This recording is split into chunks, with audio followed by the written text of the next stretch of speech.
প্রধানমন্ত্রী, আমি কি এমন লোক যে আমাকে ভারতবর্ষের প্রধানমন্ত্রী 1,000 কোটি টাকা দেওয়ার প্রস্তাব দেবে? আমি কি এমন শক্তিশালী ব্যক্তি যে আমাকে মধ্যপ্রদেশের মুখ্যমন্ত্রী মোহন যাদব টাকার অফার দেবে? এবার বাংলার সাধারণ মানুষ যদি তোকে জিজ্ঞেস করে তুই কি বা এমন ব্যক্তি যে বেলডাঙ্গা থেকে দমকল হেলিকপ্টারে করে ভোটের প্রচারে যাস, আর তুই কি বা এমন ব্যক্তি, কোন রাজার বংশে জন্ম, যে 1 মাসের মধ্যে একটা রাজনৈতিক দল গঠন করে হেলিকপ্টারে করে ভোট প্রচার করিস? যেটা অধীর বাবু, সিপিএম এর নেতারা, আইএসএফ এর আব্বাস সিদ্দিকী, নওশাদ সিদ্দিকীদের মতো বড় বড় নেতারাও কখনো করতে পারেনি।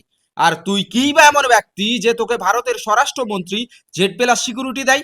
চাঁদু, নাটক করে কোনো লাভ নেই। বিজেপির সাথে তোমার সেটিং আছে, সেটা বাংলার মানুষ ভালোভাবেই বুঝে গেছে। আর তোর যে ভিডিওটা ভাইরাল হয়েছে সেটা যে এআই ভিডিও নয়, অরিজিনাল ভিডিও, সেটাও বাংলার মানুষ ভালোভাবেই বুঝতে পেরেছে। আর বাবরি মসজিদের নামে তুমি যে চাঁদা তুলেছো, তার হিসাব তোমাকে পায় পায় লাগবে। বাংলার মানুষ তোমাকে ছাড়বে না।